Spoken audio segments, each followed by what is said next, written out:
So, I'm going to start with two notes that aren't part of the script. A, because I'm quite quiet, I'm really upset that I don't have a microphone. So, apologies if you can't hear me in the back. And B, he gets paid to make public teachers, right? I don't. So, a little bit of grace, please. Thank you. So, good afternoon, everyone. On behalf of my beautiful wife and I, I'd like to welcome you all to our special day. But thanks mostly for coming on a Thursday, because none of you buggers have had any excuse to take any holiday days. Hence why it's on a Thursday. Thank you very much. Some of you might already be lucky enough to know my tendency to make a passionate speech, especially when I've had a little bit to drink. Right, but if not, you're going to find out. So, I'll be asking you to raise your glasses a few times during the next 45 minutes. So please make sure, actually no, 4 to 5 minutes. Yeah, that's the one. Nerves. Right, please make sure to raise your glasses full or hold up the empty ones and pretend if you've done it already, like I would at any event that I go to. So thank you very much. Firstly, I'd like to thank the man sat down right there, Jonathan, my father-in-law, for his generous words. That was a cracking speech and I thoroughly enjoyed it. Thank you for not only giving me your beautiful daughter's hand in marriage, but for welcoming me into the family. As we all know, Jonathan is a man of the Lord, and at some point he would have prayed for the perfect man for his daughter.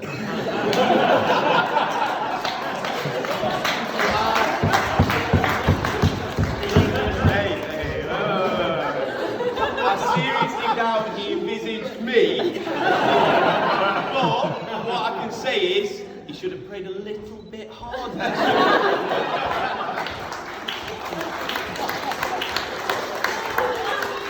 But no, honestly, I am so grateful to call Rachel and Jonathan my in-laws. For anyone that knows Steph, you know how kind, caring and compassionate she is. And the apple never falls far from the tree, and that is testament to how lovely Jonathan and Rachel both are. Thank you for always making me welcome within your family, and I hope that I can live up to the expectations that you have for a husband to your daughter. Although, judging on the men that have come before me for Steph, and especially the ones that have come before Jem and Baz, I am truly amazed you have not begged me to marry Steph.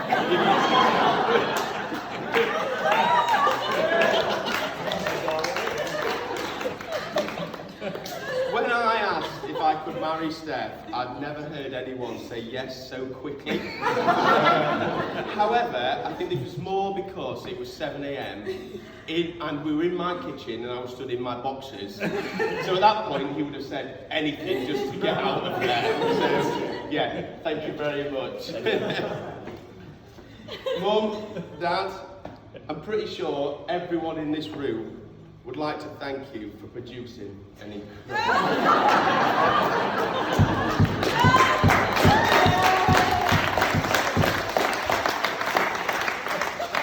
You've both talked with me over the years, and I'm pretty sure there were probably times when I got on your nerves, but I hope you're really very proud that you've raised such an intelligent, funny, handsome, and most of all, modest.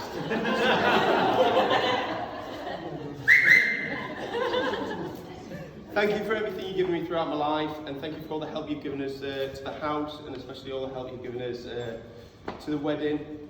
I mean, good old Dad, when we first got our house, he was there every weekend helping us do the renovations, and the poor bugger is still 5 years later. I have to admit as well, I've been absolutely no use to him whatsoever, as every Saturday I've either been severely hungover and just absolutely no help. I was there physically, but not mentally. I'm sorry, Dad. Now, I'd like to turn everybody's attention to this absolutely stunning lady stood next to me.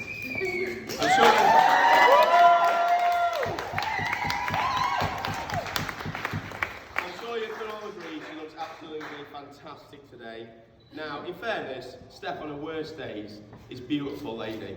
And one of my fondest memories of Steph and her beauty is when we're on our Caribbean cruise. We were stood on a beach, minding our own business, having a few margaritas, obviously as you would on a Caribbean cruise. When this American woman, she walks over to us and she looks at Steph and she goes, "Oh my God, you are so beautiful." Well, me being a Yorkshire man, I look over at this woman, absolutely deadpan, and I say to her, "Yeah, she's all right."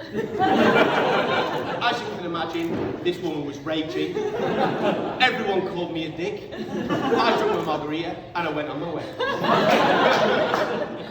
But no. Jokes aside, it is genuinely hard to put into words how I feel about Steph. She constantly goes out of her way to help people without expecting anything in return, and she's one of the kindest and most compassionate and loving people that I know. People most certainly like her more than they like me, but I actually cannot figure out why. We've been on the most amazing journey so far, and we've done so much in our time together. We have been on plenty of holidays, had countless laughs together, and made lots of great memories. And we're the proud parents of a socially anxious and antisocial fur baby called Hank. I was going to do a massive bit about Hank, but in fairness, it's all me and Steph talk about. So I thought I'd best refrain and just keep it between me and Steph. So, yes. This last 18 months has been tough as well, but I have to take my hat off to Steph for putting up with me. I've dislocated my shoulder, I've had a shoulder operation, I've had one bout of COVID. Thank you very much, Olivia. I've come off my bike, I've had to have shoulder surgery, I've had to have collarbone surgery, and it's been a pill and play and all that nonsense. I've definitely not been the easiest of patients, but she's put up with me like a trooper. Yeah, and that's just the physical pain that she's helped me through. We don't talk about any of the mental pain of a relegation from the Premier League.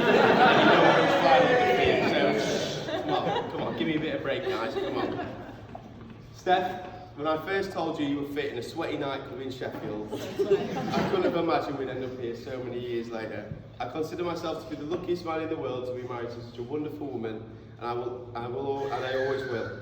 I will cherish every moment I spend with you, and I look forward to growing old together. So, could everybody please, before she changes her mind, be standing and raise your glasses to my fantastic wife.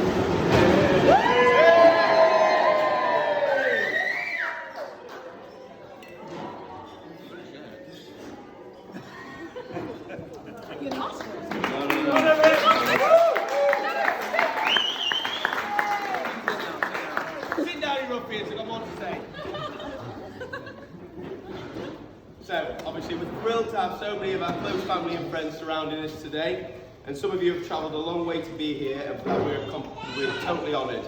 Special mention goes to Dennis the Menace over there, 90 years old, from the Isle of Wight. He's pulled his way.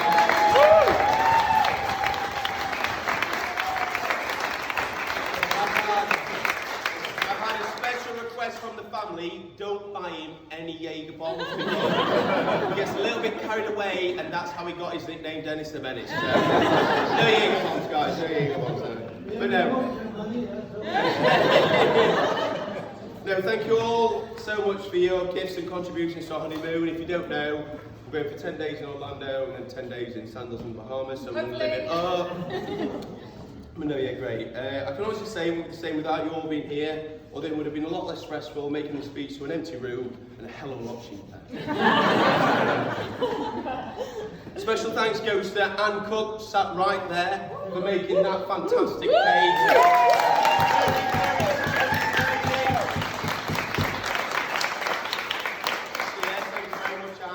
One request that we do have actually later is we've got like a magic mirror come in, and what they're going to do is they're going to take photos of everyone. Every photo they're going to take two, so they're going to put it in a guest book, you sign it, we have one photo, you keep the rest. So yeah, we ask that you just do that, guys.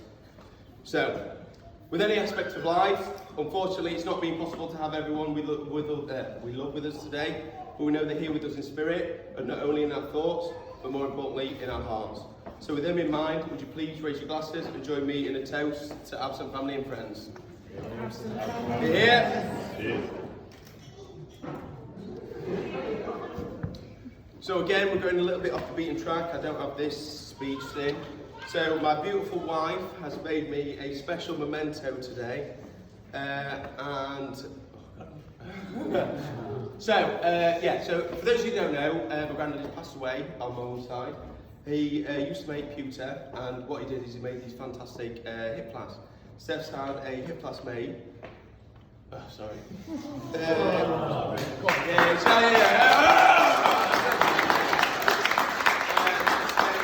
Fantastic hip flask made for me, and she's engraved it with some fantastic words in for me. And it's full of fantastic tequila. So yeah, obviously this one, and both my grandparents were alcoholics, so don't worry guys, this one's just for me, not for you, but this one's for my nan and granddad, so yeah.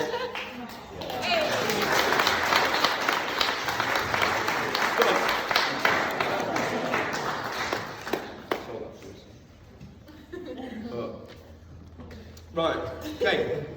On to the next one. It's a thank fest, this isn't it really? Thank you. So, next one, I'd like to thank Louise and all the staff here at Swan Car. Where are they? They disappeared, they're all stood over there at one bit, they've all gone now. Well, thank you, no one in this room. I'd like to thank everyone at Swan Car, but they're not here. Yeah, he really found this was really nice when guys. Can you see anyone? They're getting a drink of water. Yeah. In other words, they got bored of me, so they went on the other way. No, in other words, yeah. So the lady that's not here, how she's put up with me and Steph constantly changing what we wanted and cope with my panic attacks about the amount of alcohol you insatiable weirdos will drink, I'll never know.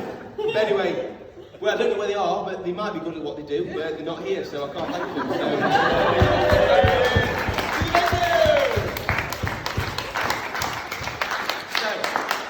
Here's a good one. I'd like to thank my fantastically dressed groomsmen, who's my choice by the way. I don't know where they are, they're spread out over here. I'd like to thank you very much for coming today and assisting with the wedding. I'm not quite sure what you've done, but you did. So, yeah.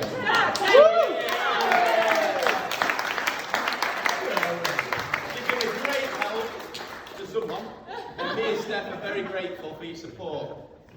Now, a special mention has to go to Andy Malloy. The man sat right there, the red wine drinking machine, is Andy Malloy.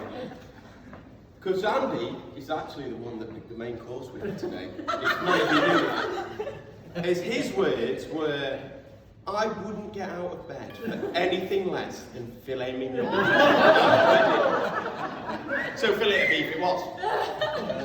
And I can't tell you how incredibly tempting it was to choose a chicken and keep that riffraff away from my wedding. But hey, here we are. Thank you, Andy. Thank you, Andy. Now, short but sweet one. I'm sure you can all agree. Every single one of the bridesmaids, boom, boom, boom, boom, boom, absolutely stunning. Yo. Cheeky Beatrice Cole! I know I can speak for Steph and myself in saying how much she appreciates your support you've given her, and in particular for throwing her a fantastic hen party and Sparbella weekend. So thank you very much, girls. Sparbella. Thank you. Now, by last but no means least, the best man. Hey! We became friends in sixth form for some reason that I still can't to this day work out why. Thank you very much for joining the stag do under immense time restraints and pressure. You did a great job in making sure I came here today. Well done, mate. I would, however, like to put all the other halves on notice. I'm still owed an Ibiza stag do, right? Still owed an Ibiza stag do. And the fact you've all turned up to here today, you've eaten this lovely beef, right? It means you're all in contractual agreement to release these boys for a 3-day post-wedding stag do in 2022 to Ibiza, baby. We're going to Ibiza.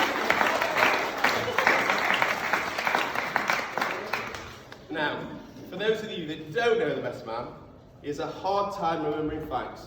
And he loves to make up stories from his own imagination. He's well educated in talking rubbish, and I'm sure he will tell some unbelievable tales that dip in and out of reality. So please do humour him and definitely heckle him. The best approach with him is to just assume it just is not true. Hopefully, his speech will be much like himself, short and funny. And with that in mind, I will pass you over to my best man, Richard.